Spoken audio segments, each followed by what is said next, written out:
Emmanuel.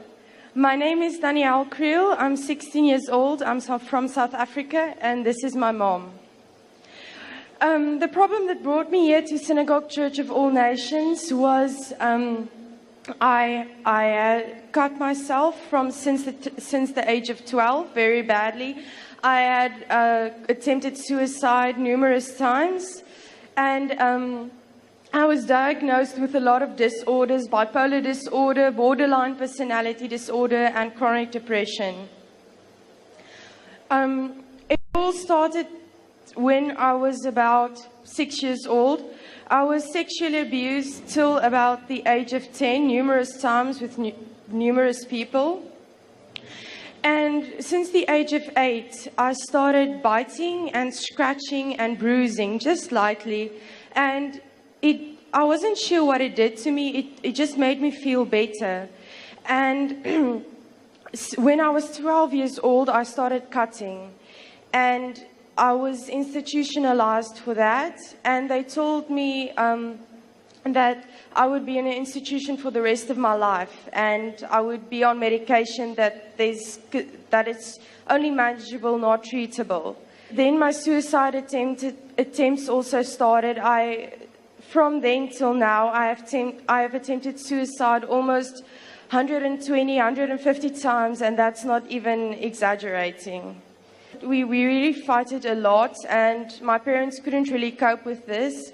So I was living with other families, and every time they send me away, and my parents would send me away to other families, and I would try not to mess up, but then I would cut or attempt suicide, and they would send me back to my parents again.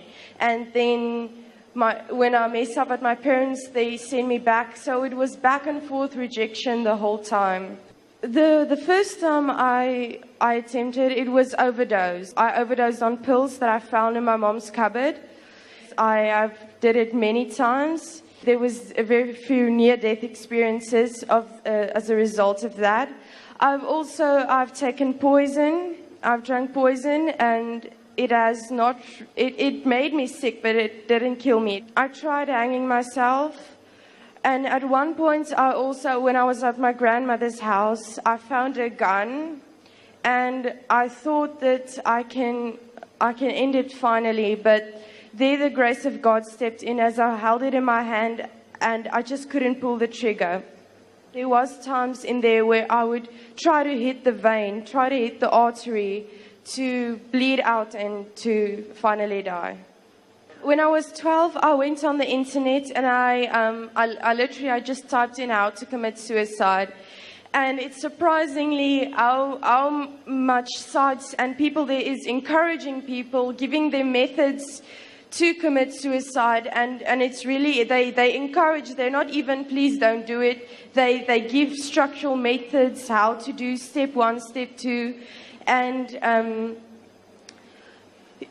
I've got a few ideas on there as well. I've tried to electrocute myself, but I thought that if I can step in the bath with water, and I would cut a cable while it is plugged in and on, and put it in the water, that it will electrocute me, but it didn't work. It also didn't work.